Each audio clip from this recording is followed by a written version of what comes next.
Selamat datang di Alur Donghua. Sebelum mendengarkan, jangan lupa subscribe, like, komen, dan share ya, biar Mimin tambah semangat. Selamat mendengarkan. Lapangan latihan ya? Aku memang ingin mencoba teknik belati terbang sesegera mungkin. Yuan mengangguk. Lalu dia memejamkan mata untuk mengingat peta di dalam kepalanya guna menemukan lapangan latihan. Setelah berdiri di sana beberapa saat dan menemukan tempat yang tepat, Yuan meninggalkan paviliun mendalam. Tentu saja, Min Li juga meninggalkan paviliun mendalam dan mengikuti Yuan tak lama kemudian seperti seorang penguntit. Beberapa waktu kemudian, mereka tiba di lapangan latihan, sebuah area luas dan lapang yang membentang bermil-mil dan terbagi menjadi 4 bagian berbeda.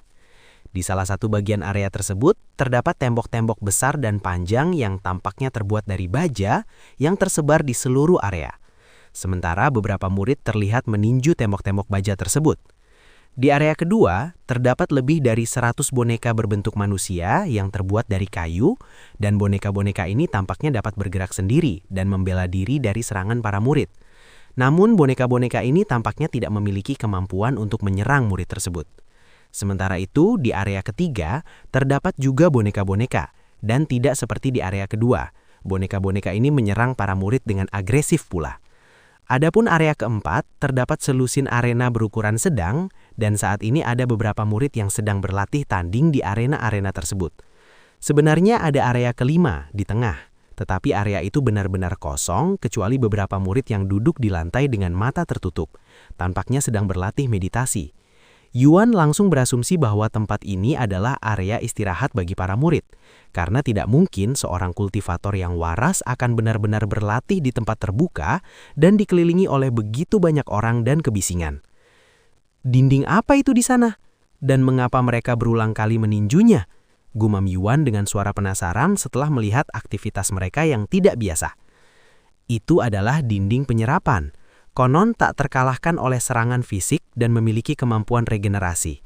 Dinding ini sangat populer bagi mereka yang ingin menguji kekuatan mereka sepenuhnya. Min Li tiba-tiba menjawab dari belakang sedikit mengejutkannya. Bagaimana dengan boneka-boneka itu? Apakah mereka juga tidak bisa dihancurkan? Yuan bertanya padanya setelah itu. Tidak, bukan begitu, tetapi sangat sulit untuk menghancurkannya jika Anda bukan di ranah prajurit roh. Jika aku tanpa sengaja memecahkannya, berapa banyak yang harus kubayarkan kembali kepada sekte? Tanya Yuan dengan nada sedikit gugup. Min Li menatapnya dengan alis cantiknya terangkat dan dia berkata, bahkan aku pun tidak bisa memecahkannya dengan kekuatan penuhku. Namun kau pikir kau bisa memecahkannya padahal levelmu 2 tingkat di bawahku. Ya, kita tidak selalu bisa terlalu berhati-hati. Bagaimanapun kelihatannya mahal. Min Li terdiam. Terlepas dari latar belakangnya yang tampak terhormat, Yuan tidak bertindak seperti seseorang yang berasal dari keluarga berpengaruh. Ada sedikit aura naif dan polos darinya, tetapi ada juga sesuatu yang menawan tentangnya yang membuat ketertarikannya tetap terpendam. Kamu tidak perlu membayar ganti rugi atas kerusakan yang terjadi pada boneka-boneka itu, jadi kamu tidak perlu khawatir akan merusaknya, kata Min Li beberapa saat kemudian. Begitu, terima kasih, kata Yuan padanya sebelum mengambil teknik belati terbang dan mulai membacanya.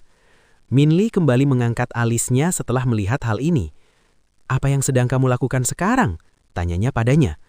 Saya sedang mempelajari tekniknya, jawab Yuan dengan suara tenang. Apa? Mata Min Li membelalak dan dia menunjuk ke area di tengah tempat latihan sambil berkata, kenapa tidak di sana saja? Ada formasi yang meredam suara bising sehingga kamu akan benar-benar tenang dan hening di dalam.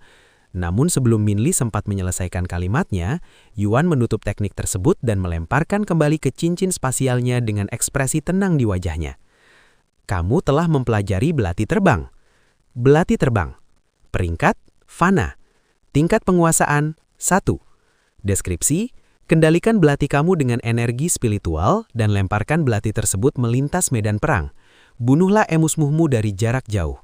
Konsumsi Qi akan bervariasi, bergantung pada berapa banyak belati yang kamu kendalikan sekaligus dan kecepatannya. Min Li tidak pernah menyangka bahwa Yuan bisa mempelajari teknik itu dalam waktu sesingkat itu, jadi dia berasumsi bahwa Yuan hanya menyimpan teknik tersebut agar bisa mendengarkan nasihatnya dan pergi ke tempat istirahat. Namun ketika Minli menyadari bahwa Yuan berjalan ke area kedua tempat boneka-boneka pertahanan berada, dia mengerutkan dahi dengan ekspresi bingung di wajah cantiknya. Apa-apaan ini? Kemana dia mau pergi? Minli bertanya-tanya dalam hatinya, sambil memperhatikan Yuan berdiri di depan sebuah boneka. Beberapa saat kemudian dia melihat Yuan mengambil belati hitam yang sangat indah, namun tidak memiliki aura unik apapun. Betapa indahnya senjata ini! Tapi aku tidak merasakan sesuatu yang istimewa darinya. Apakah ini hanya senjata biasa dengan penampilan yang bagus? Pikir Minli dalam hatinya. Kenapa dia mengeluarkan senjata sekarang padahal dia belum menguasai tekniknya? Apa yang coba dia lakukan? Sementara itu, Yuan meletakkan jurang sastrana bintang rata di telapak tangannya dan dia mengaktifkan teknik belati terbang.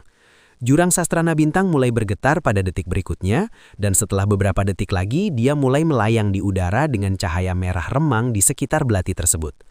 Apa? Ketika Minli melihat belati terbang di atas Yuan, dia tanpa sadar berteriak terkejut, segera menarik perhatian semua orang di sana. Bukankah itu Primin? Apa yang dia lakukan di sini? Dan apakah suara keras tadi berasal darinya? Rasanya itu orang lain. Bagaimanapun kenapa Primin tiba-tiba berteriak? Menurutmu apa yang sedang dia tonton? Menurutmu apakah dia mungkin sedang mengamati kita berlatih? Mungkin memang begitu. Mari kita berusaha untuk tidak mempermalukan diri sendiri sekarang. Para murid di area latihan mulai berlatih dengan intensitas yang lebih tinggi karena mereka ingin membuat Primin terkesan.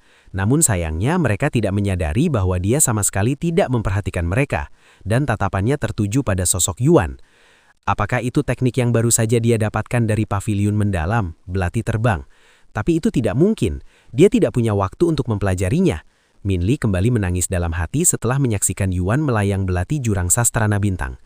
Lalu dia teringat momen singkat ketika Yuan mempelajari teknik itu, tapi itu hanya berlangsung paling lama 1 menit, bahkan mungkin kurang dari itu. Bagaimana mungkin seseorang mempelajari seluruh teknik dalam waktu kurang dari 1 menit?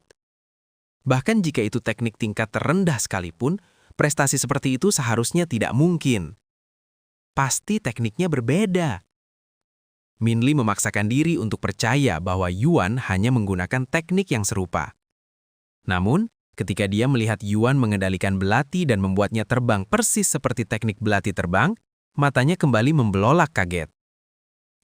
Itu benar-benar teknik belati terbang. Dia benar-benar berhasil mempelajari teknik tingkat fana dalam 1 menit. Dari mana sebenarnya latar belakangnya? Bahkan para jenius terbaik dari 7 keluarga warisan pun tak ada apa-apanya dibandingkan dengannya. Tunggu sebentar. Minli tiba-tiba teringat sebuah kemungkinan. 4 keluarga kuno. Mungkinkah dia berasal dari salah satu dari 4 keluarga kuno? Minli merenung dalam hati dengan raut wajah serius. 4 keluarga kuno sangat mirip dengan 7 keluarga warisan. Dalam hal keduanya hanyalah keluarga cabang yang memiliki keluarga utama di suatu tempat di surga atas. Namun, selain itu, kedua kekuatan tersebut benar-benar berbeda. Meskipun 7 keluarga warisan dikenal karena pengaruh dan ukuran keluarga mereka yang besar, dalam hal kekuasaan dan pengaruh, 4 keluarga kuno jauh melampaui 7 keluarga warisan. Selain itu, sangat sedikit yang diketahui tentang 4 keluarga kuno karena mereka biasanya tidak muncul di depan umum atau berpartisipasi dalam pertemuan besar. Dapat dikatakan bahwa mereka adalah latar belakang misterius dengan kekuatan luar biasa yang berada di puncak surga bawah. Jika murid Yuan ini benar-benar berasal dari salah satu dari 4 keluarga kuno, masuk akal mengapa dia begitu berbakat, tetapi pada saat yang sama bukan siapa-siapa dan tidak dikenal siapapun. Pikir Minli dalam hati sambil menyaksikan Yuan meningkatkan kemampuannya dalam teknik belati terbang dengan kecepatan yang mengejutkan. Sementara itu, Yuan sangat menikmati kendalinya terhadap jurang berbintang di udara, dan setelah ia terbiasa dengan teknik tersebut, dia mulai menggunakannya untuk menyerang boneka-boneka pertahanan. Belati terbang. Yuan mengaktifkan energi spiritualnya dan mengarahkan jurang berbintang di udara untuk terbang lurus ke arah boneka itu. Dan jurang berbintang bergetar sesaat sebelum melesat ke arah boneka itu seperti bintang jatuh. Jurang berbintang tiba sebelum boneka itu sempat mengedipkan mata dan menyerang boneka itu tepat di tengah kepalanya sebelum boneka itu sempat bereaksi. Boneka pertahanan itu terlempar ke belakang, bahkan mengenai punggung boneka lain sebelum berhenti. Sangat dahsyat. Gumam Yuan dengan suara tercengang ketika melihat kekuatan penghancuran dari teknik tersebut. Dan ini hanya teknik tingkat fana, atau sebagian besar kekuatannya berasal dari jurang bintang karena ini adalah senjata jiwa.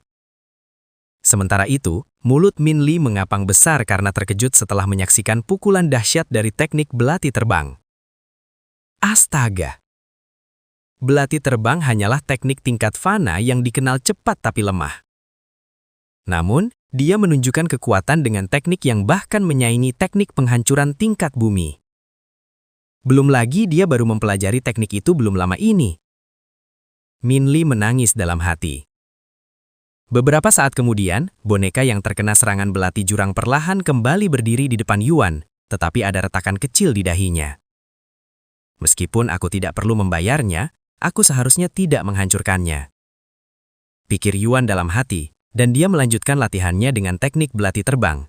Dan setiap kali dia menyerang boneka pertahanan, dia memastikan untuk mengenai boneka itu di area yang berbeda dan menghindari area yang retak. Setelah boneka itu penuh dengan retakan, Yuan beralih ke boneka lain dan melanjutkan latihannya. Sekitar setengah jam kemudian notifikasi lain muncul. Pemahaman Anda tentang belati terbang telah mencapai level baru.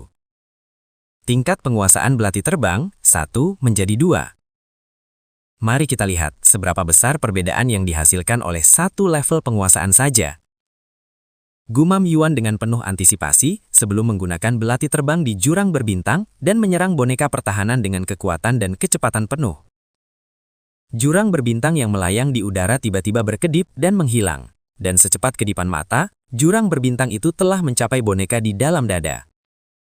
Dengan mengejutkan, jurang berbintang tidak hanya membuat boneka itu terbang, tetapi juga menciptakan lubang seukuran kepalan tangan di tengah dada boneka tersebut. Begitu boneka itu bertabrakan dengan boneka lain yang berjarak beberapa meter, boneka yang terkena serangan jurang berbintang itu pecah menjadi 2 bagian, membuat Yuan dan setiap murid di area latihan tercengang karena terkejut oleh suara keras yang dihasilkan oleh benturan. Dia berhasil menghancurkan boneka latihan. Aku belum pernah melihat siapapun berhasil melakukan itu sebelumnya. Siapa murid itu? Aku tidak mengenali wajahnya. Para murid di sana bergumam satu sama lain setelah menyaksikan boneka latihan dihancurkan dengan cara yang begitu kejam untuk pertama kalinya. Dia benar-benar menghancurkan boneka latihan. Gumam Min Li perlahan dalam hati sambil terdiam di sana dengan wajah terkejut. Beberapa saat kemudian, Min Li tiba-tiba mulai berjalan ke area kedua dengan pedangnya di tangan dan tatapan tegas di wajah cantiknya. Lihat, Peri Min juga akan menantang boneka latihan. Dia pasti ingin mencobanya sendiri setelah melihat apa yang dicapai murid itu. Para murid memperhatikan tindakannya dan menonton dengan penuh harapan. Jika dia bisa menghancurkan boneka latihan padahal tingkat kultivasinya 2 level di bawahku, apalagi dengan teknik tingkat fana, tidak ada harapan mengapa aku, Min Li, tidak bisa menghancurkannya juga. Pikir Min Li dalam hati dengan ekspresi tegas di wajahnya, merasa seolah-olah dia telah ditantang oleh Yuan setelah melihat penampilannya yang memukau. Setiap murid di area latihan, termasuk Yuan, menghentikan apapun yang mereka lakukan untuk menyaksikan Min Li, yang berdiri di depan boneka latihan dengan pedang biasa di tangannya dan ekspresi serius tetapi tetap cantik di wajahnya. Karena dia menggunakan senjata biasa dan teknik tingkat fana, aku akan melakukan hal yang sama. Pikir Min Li dalam hati sambil mempersiapkan pikiran dan pedangnya. Setelah menarik napas dalam, Min Li bergerak. Dia melangkah maju dengan pedang di tangannya terangkat dan gemetar. Hah! Min Li berteriak keras sambil mengayun pedang di tangannya. Boneka latihan itu terlempar beberapa meter dari titik benturan. Wow, sesuai dugaan dari Peri Min. Tak disangka dia bisa menunjukkan kekuatan sebesar itu dengan teknik tingkat fana. Memang benar, tapi dibandingkan dengan murid yang lain itu rasanya agak kurang. Salah satu murid di sana tiba-tiba bergumam. Dasar bodoh, jangan bicara keras-keras. Bagaimana kalau Peri Min mendengarmu? Bisik yang lain. Alis Min Li sedikit berkedut ketika mendengar para murid itu berbicara, tetapi dia berpura-pura tidak mendengarnya dan fokus pada boneka latihan. Sesaat kemudian boneka latihan itu kembali, dan seperti yang dia duga, tidak ada kerusakan pada boneka itu meskipun terkena pukulan yang begitu kuat. Minli menatap boneka latihan itu dengan cemberut di wajahnya, tetapi dia tidak patah semangat, karena serangan sebelumnya hanyalah pemanasan. Setelah menarik nafas lagi, Minli memperlihatkan serangan keduanya, dan pedang di tangannya memancarkan aura yang bahkan lebih kuat dari sebelumnya. Boneka latihan itu kembali terlempar akibat serangan tersebut. Wow, serangan itu setidaknya 2 kali lebih kuat dari yang sebelumnya, dan bahkan melampaui serangan murid lainnya pada awalnya.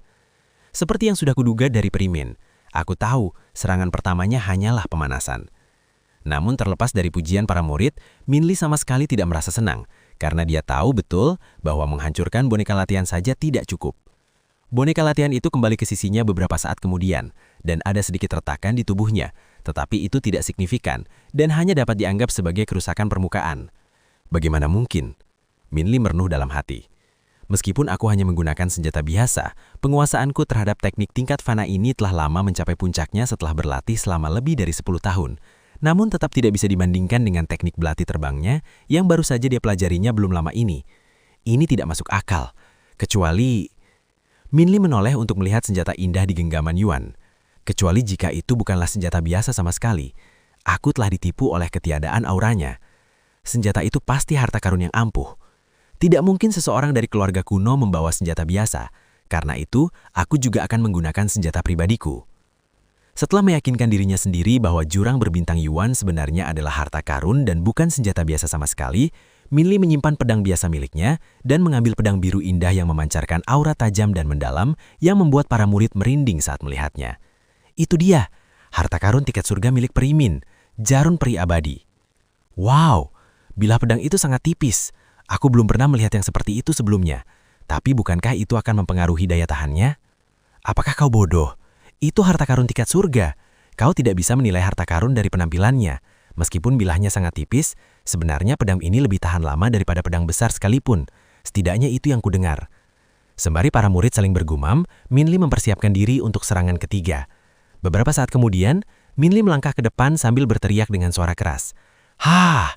Jarum peri abadi di genggamannya melayang ke depan, mengenai dada boneka latihan secara tepat. Boneka latihan itu terlempar seperti diluncurkan oleh peluncur roket dan mendarat di area latihan ketiga beberapa meter di kejauhan. Astaga, serangan yang sangat dahsyat. Kurasa aku belum pernah melihat teknik tingkat bumi sekalipun menampilkan kekuatan seperti ini. Menurutmu apakah Primin berhasil menghancurkan boneka latihan dengan serangan tadi? Tentu saja, tidak mungkin boneka latihan itu bisa selamat dari itu. Namun mengejutkan semua orang, boneka latihan itu kembali beberapa saat kemudian hanya dengan retakan besar di dadanya. Astaga, apakah boneka latihan itu benar-benar sekuat itu? Sampai-sampai bisa menahan harta karun tingkat surga sekalipun. Jika memang demikian, seberapa kuatkah murid yang telah menghancurkannya secara sempurna? Para murid sangat terkejut ketika menyadari betapa sulitnya menghancurkan boneka latihan, dan mereka semua menoleh ke arah Yuan yang berdiri di sana dengan wajah polos dan tatapan terkejut. Sementara itu, Minli menatap boneka latihan itu dengan sedikit ekspresi marah di wajahnya, merasa jengkel untuk pertama kalinya dalam beberapa tahun. Sebagai seorang jenius yang sering dipuji oleh orang-orang di sekelilingnya dan memiliki sangat sedikit rival dalam hidupnya, dia tidak bisa merasa marah ketika tiba-tiba bertemu dengan individu lain yang bahkan tidak bisa dia bandingkan, apalagi dia sedang diawasi oleh ratusan murid lainnya. Aku tahu aku sendiri yang membuat kesalahan ini ketika memutuskan untuk menantangnya, tapi aku telah meremehkannya. Jika aku tidak menghancurkan boneka latihan hari ini, reputasiku akan tercoreng, pikir Minli. Jika sudah sampai di titik ini, aku harus mengerahkan seluruh kemampuanku meskipun aku sedikit curang. Jika aku tidak menghancurkan boneka latihan hari ini, itu tidak hanya akan mempengaruhi reputasiku, tetapi juga keluargaku. Aku tidak bisa membiarkan itu terjadi, apapun yang aku lakukan. Bahkan jika aku harus mengorbankan seluruh harga diriku, pikir Minli. Sesaat kemudian, dia menarik nafas dalam sebelum mengambil posisi yang unik. Ketika para murid lainnya melihat ini dan mengenali posisinya, mereka segera berteriak dengan kegirangan. Itulah teknik terkuat keluarga Min, teknik peringkat dewa. Apa? Dia beralih dari teknik tingkat fana ke teknik tingkat dewa. Apakah dia sangat ingin menghancurkan boneka latihan? Baiklah, bayangkan jika kau berada di posisinya. Dialah yang dibuat memutuskan untuk menantang murid yang berhasil menghancurkan boneka latihan. Jika dia kalah, itu akan mempengaruhi reputasinya dan reputasi keluarganya. Dan kau tahu betapa pentingnya reputasi bagi 7 keluarga warisan. Tapi murid itu menggunakan teknik tingkat fana. Dan itu bahkan teknik belati terbang yang terkenal lemah. Jika dia menggunakan teknik tingkat dewa, bukankah itu curang dan tetap dihitung sebagai kekalahannya? Ya, memang. Tapi setidaknya dia akan menyelamatkan muka karena telah menghancurkan boneka latihan. Sembari para murid saling bergumam, Minli mefokuskan perhatiannya pada serangan berikutnya, dan terakhir, bahkan memilih boneka latihan baru yang tidak memiliki celah agar pertarungan menjadi sedikit lebih adil. Ini pasti akan membuat reputasiku tercoreng, tapi setidaknya aku akan menghancurkan boneka latihan. Dengan pemikiran itu, Minli melangkah ke depan menyebabkan tanah sedikit bergetar, dan dia mengayunkan pedang di tangannya yang memancarkan aura yang mendalam. Hah! Minli berteriak sekuat tenaga, berusaha mengerahkan setiap tetes kekuatan dalam tubuhnya melalui suaranya. Boom! Sebuah ledakan terjadi saat benturan, dan boneka latihan itu terlempar seperti bintang jatuh, menabrak banyak boneka latihan lainnya. Astaga! Rahang murid-murid lainnya ternganga ketika mereka menyaksikan kekuatan penghancuran dari teknik tingkat dewa tersebut. Tidak mungkin boneka latihan itu bisa bergerak lagi setelah terkena serangan sekuat itu. Apa aku menghancurkannya? Minli berlutut di tanah dengan ekspresi kelelahan di wajahnya sambil terengah-engah. Teknik tingkat dewa telah menghabiskan hampir seluruh energi spiritualnya, membuat hal yang mudah seperti berdiri menjadi tugas yang sulit baginya. Murid-murid lainnya juga menyaksikan dengan ekspresi gugup. Pandangan mereka semua tertuju pada tumpukan boneka latihan yang menumpuk setelah serangan Minli. Beberapa saat kemudian, boneka-boneka latihan itu mulai bergerak lagi dan perlahan kembali ke tempat asalnya. Namun, para murid dan Minli tidak peduli dengan boneka latihan lainnya, hanya boneka yang telah ia pukul. 2 menit kemudian, mereka akhirnya bisa melihat boneka latihan yang diserang Minli. Mustahil! Gumam Minli dengan ekspresi tak percaya di wajahnya saat boneka latihan yang baru saja ia pukul perlahan mendekatinya dengan luka panjang dan dalam di dadanya yang entah mengapa terasa cukup mengintimidasi. Beberapa saat kemudian, boneka latihan itu berdiri di hadapan Minli sekali lagi, jelas masih berfungsi dan tidak sepenuhnya hancur meskipun mengalami kerusakan yang akan langsung membunuh kultivator manapun. Bagaimana itu mungkin? Murid-murid lain di sana juga tidak percaya dan mereka menoleh menatap Yuan dengan ekspresi ketakutan di wajah mereka. Jika Yuan mampu menghancurkan boneka latihan sepenuhnya dengan teknik tingkat fana, sementara Minli tidak dapat mencapai hasil yang sama dengan teknik tingkat dewa dan harta karun tingkat surga, seberapa jauh lebih kuatkah dia? Sialan, siapa sebenarnya murid Yuan ini? Minli berteriak dalam hati dan menatap Yuan dengan ekspresi frustasi di wajahnya. Sementara itu, Yuan yang sama sekali tidak menyadari bahwa Minli telah menantangnya, berkata kepadanya, "Wow, itu teknik yang sangat kuat. Aku terpesona." Minli hampir muntah darah setelah mendengar kata-kata Yuan karena ia salah mengartikannya sebagai ejekan. Ini pertama kalinya aku dipermalukan seperti ini. Dia bahkan mengejekku karena berani menantangku." Namun meskipun merasa frustasi, Minli tidak marah pada Yuan, terutama karena dialah yang pertama kali menantangnya, bahkan menyalahkan dirinya sendiri karena tidak cukup kuat. "Kamu, berapa umurmu?" Minli bertanya kepada Yuan beberapa saat kemudian. "Aku, 18 tahun, jawab Yuan dengan tenang. Minli menatapnya dengan ekspresi tercengang. "Dia seumuran denganku, namun ada perbedaan yang begitu besar di antara kita. Dia pasti berasal dari salah satu dari 4 keluarga kuno. Aku hampir yakin sekarang." Minli menangis dalam hati. "Baiklah, aku akan pulang dulu." Yuan berbalik dan berjalan pergi. Namun Minli berteriak kepadanya, "Tunggu sebentar." "Ya." Yuan menatapnya dengan ekspresi tenang. Lain kali aku tidak akan kalah darimu. Terlepas dari latar belakangmu, aku akan menang lain kali." Minli menyatakan dengan tatapan penuh ketetapan di wajahnya. Oke." Yuan mengangkat alisnya dengan bingung karena ia tidak mengerti apa yang dibicarakan wanita itu. Tetapi ia berpikir akan lebih baik jika ia hanya mengangguk dan menerimanya. Apakah aku benar-benar terlihat begitu tidak berarti di matanya? Apakah 4 keluarga kuno benar-benar jauh lebih kuat daripada 7 keluarga warisan? Tunggu saja. Meskipun saat ini aku mungkin hanyalah seekor semut di matamu, aku bersumpah akan mengejar ketinggalan dan membuatmu mengakui aku sebagai setara denganmu. Minli bersumpah dalam hati sambil memperhatikan Yuan menghilang dari tempat latihan. Sementara itu, Yuan kembali ke rumahnya dan bersikap seakan-akan tidak ada yang terjadi, sama sekali tidak menyadari bahwa ia telah membuat Minli menganggapnya sebagai rival. Siapa murid di pelataran luar itu? Aku belum pernah melihatnya sebelumnya dan aku juga tidak mengenali wajahnya. Apakah ada yang mengenalinya di sini? Salah seorang murid tiba-tiba bertanya dengan lantang. "Tidak, saya juga belum pernah melihatnya di sekitar sini sebelumnya, padahal saya datang ke tempat ini hampir setiap hari." "Aku juga. Aku sudah berlatih di sini setiap hari selama 2 tahun terakhir tanpa pernah absen 1 hari pun, dan aku juga tidak mengenalinya." Karena tidak ada di sana yang mengenali identitas Yuan, mereka semua berputar dan menatap Primin dengan tatapan penuh pertanyaan di wajah mereka. Setelah sehening saat, salah satu dari mereka memutuskan untuk bertanya kepadanya. "Primin, apakah Anda mungkin tahu siapa murid pengadilan luar itu?"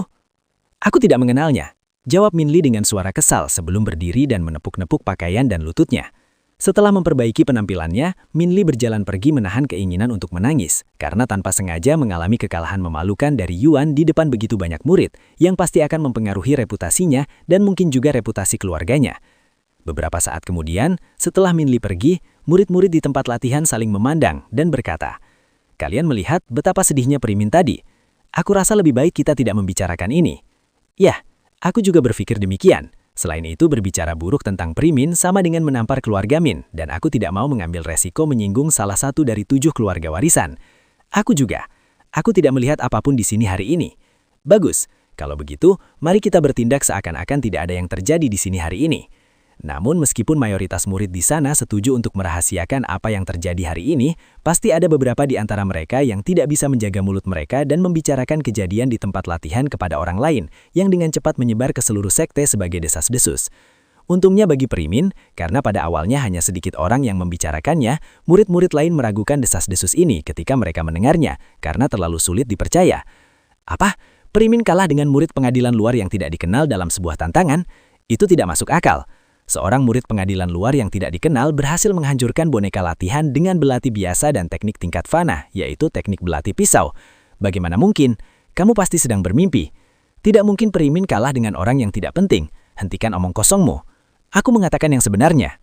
Jika kau pergi ke area latihan sekarang, kau akan melihat banyak boneka latihan yang retak. Keresakan ini disebabkan oleh murid pengadilan luar itu, kata murid yang menyebarkan rumor tersebut, merasa sedikit kesal karena tidak ada yang mempercayainya. "Apa kau pikir aku bodoh? Tentu saja, pasti ada boneka latihan yang retak di area latihan. Tahukah kau berapa banyak murid yang berlatih di sana setiap hari? Aku sendiri pernah meretakkan salah satunya setelah memukulnya lebih dari 1000 kali dalam sehari." "Bukan itu maksudku." Aku tidak tahu siapa kau. Tapi jika kau terus bergosip tentang Primin dengan cara yang negatif, aku sendiri yang akan memecahkan tengkorakmu. Pergi sana." Murid itu langsung terdiam. Setelah berpikir sejenak, dia menyadari bahwa masuk akal mengapa tidak ada yang mempercayainya, karena kejadian itu sungguh terlalu sulit dipercaya. Jika dia tidak menyaksikannya sendiri, dia pasti akan bereaksi sama seperti para murid ini. Sementara itu, setelah kembali ke kamarnya, Minbi ambruk di tempat tidur dengan kepala terbenam dalam bantal dan mulai menangis terseduh-seduh melampiaskan semua frustasinya sendirian setelah kekalahan hari ini. "Aku bersumpah aku tidak akan kalah darimu lagi lain kali, murid Yuan," teriak Minli dengan lantang beberapa saat kemudian. Sedangkan Yuan dengan santai berbaring di tempat tidur nyaman di dalam kamarnya sambil menatap jurang berstintang yang melayang di udara. Meskipun dia sudah mencapai tingkat penguasaan 2 dari teknik ini, dia sepertinya tidak pernah merasa cukup, karena itu mengingatkannya pada pedang terbang. "Semoga aku bisa segera mengendalikan pedang terbang," gumamnya dengan suara rendah. Setelah menghabiskan beberapa waktu membaca buku panduan lagi untuk memutuskan kemana dia ingin pergi besok, Yuan keluar dari permainan untuk berlatih di dunia nyata sampai Yuro pulang dari sekolah untuk memberinya makan malam. Meskipun aku belum tidur selama seminggu penuh, aku tidak merasa lelah, bahkan malah penuh energi. Aku bertanya-tanya, apakah ini sebenarnya sehat untukku? Yuan bertanya pada dirinya sendiri sambil menenangkan pikirannya untuk mempersiapkan diri menjalani malam kultivasi berikutnya. Namun, tidak seperti beberapa hari sebelumnya, Yuan tidak berlatih sepanjang malam dan memutuskan untuk berlatih hanya beberapa jam sebelum tidur. Keesokan harinya, Yuro berkata kepadanya, "Kakak, Dr. Wang akan datang nanti pagi. Apakah kau bisa menunggu sampai beliau selesai sebelum bermain game? Aku harus sekolah, jadi aku tidak bisa ikut. Tapi Meishu akan ada di sini jika kau butuh sesuatu." "Baik," kata Yuan. Setelah Yuro berangkat ke sekolah, Yuan mulai berlatih kultivasi hingga seseorang mengetuk pintu kamarnya. "Tuan muda, Dr. Wang datang untuk menemui Anda," kata Meishu sambil mengetuk pintu. "Biarkan dia masuk," jawab Yuan. Dr. Wang memasuki ruangan bersama Meishu beberapa saat kemudian. "Bagaimana perasaan Anda akhir-akhir ini, Tuan Muda? Apakah ada bagian tubuh Anda yang sakit? Apakah Anda merasa berbeda dari biasanya?" tanya Dr. Wang kepadanya. "Tidak, Aku merasa sebaik-baik saja. Sebaik-baik saja? Dr. Wang mengangkat alisnya dengan terkejut. Biasanya seseorang tidak akan mengaku merasa baik-baik saja jika berada dalam kondisi seperti Yuan. Senang mendengarnya. Ngomong-ngomong, saya membawa beberapa peralatan untuk memindai tubuh Anda hari ini. Tapi karena ini peralatan portable, dayanya lebih rendah daripada yang ada di rumah sakit. Jadi saya perlu melepas pakaian Anda. Dr. Wang berkata sebelum menoleh kepada Meishu dan berkata, "Apakah Anda keberatan membantu tuan muda melepas pakaian tanpa saya menyiapkan peralatannya?" Ekspresi kebingungan dan tanpa kata muncul di wajah Meishu, tetapi dia tetap mengangguk. Lalu beberapa saat kemudian, dia mendekati Yuan di tempat tidur.